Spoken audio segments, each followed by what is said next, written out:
పొలిటికల్గా యాక్టివ్గా ఉండడం అంటే ఏంటి?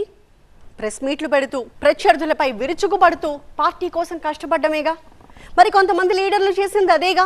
అయినా ఎందుకని వాళ్ళకి టికెట్లు రాలేదు?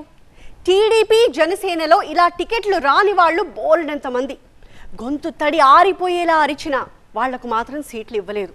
ఎందుకని? అసలేం జరిగింది? పార్టీ కోసం చించుకున్నారు. పార్టీని ఏమైనా అంటే రోడ్డెక్కారు. ప్రెస్ మీట్ పెట్టి దంచి కొట్టారు. అయినా టికెట్ రాకపాయే. పాపం వీళ్లకే ఎందుకిలా? అడపన అవుట్ అని మాట్లాడుతూ ఉంటారు. వాళ్ళిద్దరు ఎదురుగుండానే చెప్తున్నా, మళ్ళీ నరసాపురంలో ఇదే కూటమి నుంచి నేను పోటీ చేస్తున్నా. ఇంతకంటే పెద్ద సభ మళ్ళీ వారిద్దరి సమక్షంలోనే అప్పుడు నేను కండక్ట్ చేస్తా. ఇప్పుడు నేను వెనకాల ఉన్నా, అప్పుడు నేను ముందుంటా.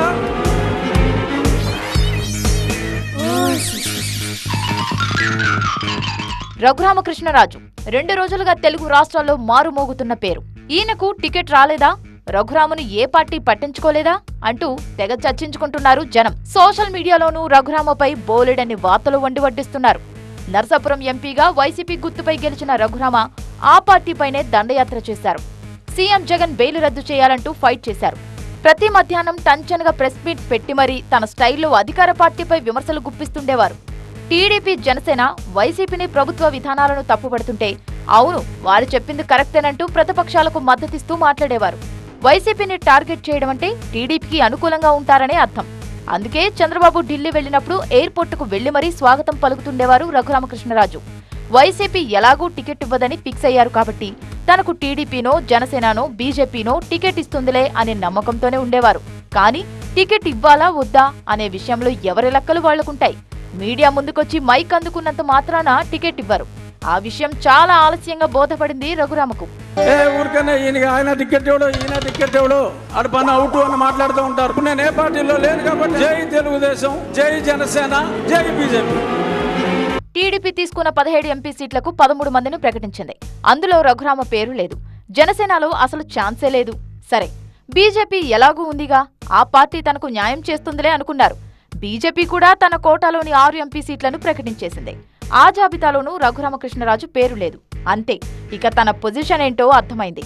టికెట్ వస్తుందని తనకు తాను ప్రకటించుకోవడం తప్ప కూటమి పార్టీలు ప్రకటించవు అని తెలుసుకున్నారు రఘురామకృష్ణరాజు.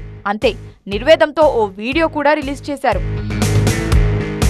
నేను ఒక మంచి ఆశయం ఉన్న చంద్రబాబు నాయుడు గారితో కలిసి నడుద్దాం అనే ఉద్దేశంతో ప్రజల్లో నాకు ఎంత ఆదరాభిమానాలు ఉన్నప్పటికీ ఇంత మంచి పార్టీ ఉన్నప్పుడు ఇంకొక పార్టీ అవసరం మనకేమిటి అని అదే దృక్పథంతో నేను ముందుకెళ్ళా.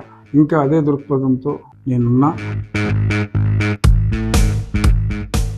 అసలు రఘురామకు టికెట్ ఇస్తామని గాని తర్వాత న్యాయం చేస్తామని గాని ఏ పార్టీ హామీ ఇవ్వలేదు. కానీ రఘురామ మాత్రం తాను ఏ పార్టీలోకి వెళ్లినా టికెట్ దానంతట అదే వస్తుందని నమ్మారు. డామిట్, కథ అడ్డం తిరిగింది. పార్టీ కోసం ప్రాణం ఇచ్చేవాళ్లున్నారు టీడీపీలో. రక్తంతో చంద్రబాబు కటౌట్కు అభిషేకం చేసేంత భక్తి వాళ్లది. పార్టీని ఏమైనా అంటే చాలు బుద్దా వెంకన్న ఓ రేంజ్లో విరుచుకుపడతారు. జంతువుల పేర్లన్నీ బయటకు తీసి ప్రత్యర్థులపైకి సంధిస్తుంటారు. బుద్దా వెంకన్న పార్టీపై ఎంత ప్రేమ అభిమానం చూపినా అదంతా టికెట్ కోసమే. బుద్దా ప్రెస్ మీట్లు, రక్తాక్షరులన్నీ బెజవాడ వెస్ట్ సీటు గురించే. కానీ ఎంత చేసినా ఎన్నేసి మాటలన్నా టికెట్ మాత్రం ఇవ్వలేదు టీడీపీ అధిష్టానం.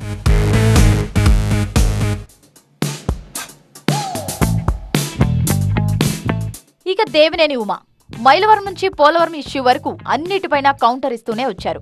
ఈ 5 ఏళ్లు పొలిటికల్ గా చాలా యాక్టివ్ గా ఉన్నారు కూడా. మైలవరం నియోజకవర్గంలో దాదాపుగా తనకు పోటీ లేదని అనుకున్నారు దేవినేని. కానీ ఎన్నికలకు ముందు అనూహ్యంగా వసంత కృష్ణప్రసాద్ తెరపైకి వచ్చారు. మైలవరం సీటును తన ఖాతాలో వేసుకున్నారు. 5 ఏళ్లుగా నియోజకవర్గంలో టీడీపీ కోసం ప్రెస్ మీట్లు పెట్టి ప్రతిపక్షాన్ని ఫేస్ చేస్తే చివరికి ఆ ప్రతిపక్ష పార్టీ నేతనే చేర్చుకొని టికెట్ ఇవ్వడంతో దాదాపుగా మనస్తాపం చెందారు దేవినేని. ఆగిపోయిన గుండె మళ్ళా కొట్టుకుంటే ఏమని కొట్టుకుంటుంది? అది జగన్ జగన్ జగన్ అనే కొట్టుకుంటుంది. గుమ్మనూరు జయరాం, ఉండవల్లి శ్రీదేవి వైసీపీని ఎదురించి టీడీపీలోకి వచ్చారు. టికెట్ ఇస్తారనే ఆశతో. ఒకప్పుడు జగనే ప్రాణమని డైలాగ్స్ చెప్పి టికెట్ ఇవ్వకపోయేసరికి జెండా మార్చేసి టీడీపీ కండువా కప్పుకున్నారు. ఉండవల్లి శ్రీదేవి అయితే టీడీపీ కార్యక్రమాలు చురుగ్గానే తిరిగారు. కానీ టీడీపీ అధిష్టానం టికెట్ ఇవ్వలేదు. వెంటనే ఇది వెన్నుపోటు అంటూ కత్తిపోటుకు సింబల్ గా కత్తిని చూపిస్తూ ట్వీట్ చేశారు. అటు గుమ్మనూరుకు గుంతకల్లు లేదా ఆలూరు సీటు ఇచ్చే విషయంలో తర్జన భర్జన జరుగుతోంది. సీటు ఇస్తారా, పరిస్థితులు కలిసి రావడం లేదని చెబుతారా అనేది చూడాలి. ఉత్తరాంధ్రలో యాక్టివ్ గా కనిపించే నేతలు గంటా శ్రీనివాసరావు, బండారు సత్యనారాయణ. గంటా శ్రీనివాస్ ప్రత్యేకంగా ప్రెస్ మీట్ పెట్టి మరీ విమర్శలు చేయకపోయినా టీడీపీలో ప్రామినెంట్ ఫేస్. ఇక బండారు సత్యనారాయణ కాస్త గట్టిగానే మాట్లాడతారు. మొన్న మధ్య మంత్రి రోజాపై ఎలాంటి వ్యాఖ్యలు చేస్తారో తెలుగు రాష్ట్రాల ప్రజలు విన్నారు. పార్టీ కోసం అంత కష్టపడిన తమకు టికెట్ పక్కా అనుకున్నారు. చివరికి వీళ్ల పేర్లనే హోల్డ్లో పెట్టారు. బండారు సత్యనారాయణకు దాదాపుగా టికెట్ లేనట్టే అంటున్నారు. గంటాకు భీమిలి ఫిక్స్ చేస్తారని చెబుతున్నా ఇంకా ఆ సందిగ్ధత మాత్రం వీడట్లేదు. తిరుపతి ఏరియాలో టీడీపీ నుంచి యాక్టివ్ గా కనిపించే లీడర్ సుగుణమ్మ. టీడీపీ కార్యక్రమాల్లో కాస్త యాక్టివ్ గానే తిరుగుతుంటారు. ప్రెస్ మీట్లు, వైసీపీపై విమర్శలు చేయడంలో ముందుంటారు. ఇప్పుడు కన్నీరు పెట్టుకుంటున్నారు. కారణం టికెట్ ఇవ్వకపోవడమే. వీళ్లే కాదు, వైసీపీని విమర్శించే వారిలో నక్క ఆనందబాబు, కె జవహర్ ముందుంటారు. ఈ 5 ఏళ్లలో చాలా సార్లు ప్రెస్ మీట్లు పెట్టి ప్రభుత్వానికి, వైసీపీ లీడర్లకు కౌంటర్ ఇచ్చారు.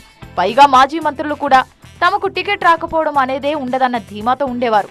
ఆ నమ్మకంతోనే కాబోలు పార్టీ కోసం గొంతు చించుకునేవారు.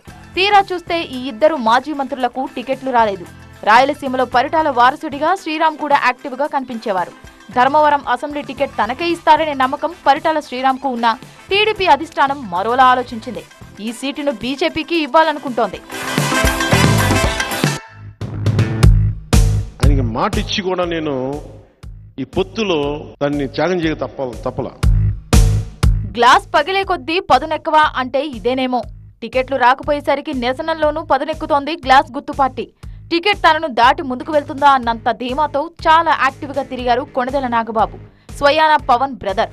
అందుకే వైసీపీపై తన స్టైల్లో విరుచుకుపడేవారు. సోషల్ మీడియాలో పోస్టులు, ప్రత్యేకంగా ఫోటోలు పెడుతూ వైసీపీని టార్గెట్ చేస్తూ వచ్చారు. చివరికి సీట్ల విషయంలో జనసేనతో పాటు నాగబాబు కూడా త్యాగం చేయాల్సి వచ్చింది. పోతిన మహేష్ గురించి ఎంత చెప్పినా తక్కువ. కృష్ణా జిల్లాలో జనసేన అత్యంత బలంగా ఉన్న ఒకే ఒక్క నియోజకవర్గం విజయవాడ వెస్ట్. వైసీపీని టార్గెట్ చేస్తూ ఎన్నెన్ని ప్రోగ్రామ్స్ చేశారో. వెస్ట్ సీటు పక్కా అంటూ మహేష్ కు పవన్ కూడా హామీ ఇచ్చారు. అలాంటిది ఇప్పుడు సీటు కోసం దీక్షలు, ఆందోళనలు చేయాల్సిన పరిస్థితి వచ్చింది పోతిన మహేష్ కు. నేను కూడా చూస్తా, పశ్చిమ సీటు ఖచ్చితంగా నాకే కేటాయించాను. అప్పుడే న్యాయం, ధరం, కష్టపడిన వాడికి విధేయతకి ఇచ్చేటువంటి గుర్తింపే పోతిన మహేష్కి సీట్ ఇస్తుంది. జనసేనలో కాస్త గట్టిగా వినిపించే వాయిస్ లో కిరణ్ రాయల్, రాయపాటి అరుణ, గాదే వెంకటేశ్వరరావును ప్రధానంగా చెప్పుకోవచ్చు. పవన్ ను గాని, పార్టీని గాని ఏమైనా అంటే అస్సలు ఊరుకునేవారు కాదు. మీడియాలో పెద్దగా కవరేజ్ రాకపోయినా సోషల్ మీడియా వేదికగా వైసీపీకి గట్టి కౌంటర్స్ ఇస్తూ వచ్చారు. ఒక విధంగా నియోజకవర్గ స్థాయిలో జనసేనకు కొంత ఊపు తీసుకొచ్చిన లీడర్లు వీళ్లే. జనసేన తరపున గట్టి వాయిస్ వినిపించిన కిరణ్ రాయల్, గాదే, రాయపాటి అరుణకు ఖాళీ గ్లాస్ చేతులు పెట్టింది పార్టీ. ఇక సరోజ అయితే టికెట్ ఇవ్వకపోయేసరికి బ్లో అవుట్ అయ్యారు. పవన్ పైన, నెంబర్ 2 నాదెండ్ల పైన విరుచుకుపడ్డారు. ఈ చుట్టూ కాటరీ ఏదైతే ఉందో వాళ్ళకి భజన చేస్తున్న వాళ్ళకి అంతా బాగానే ఉంటుంది, లోపలికి బాగానే తీసుకెళ్తున్నారు. నాలాంటి వాళ్ళకి నాకు ఆత్మాభిమానం ఉంది. పవన్ కళ్యాణ్ గారు ప్రతిసారి ఆత్మాభిమానం అని మాట్లాడతారు కదా. ఒక జెండా, దేశపు జెండాకున్న పొగరు ఆయనకుంటే, ఆ దేశంలోనే పుట్టిన మహిళగా నాకు కూడా అదే పొగరుంది. ఆ పొగరుతోనే, ఆత్మాభిమానంతో ఈరోజు పార్టీకి రిజైన్ చేయవలసి వచ్చింది.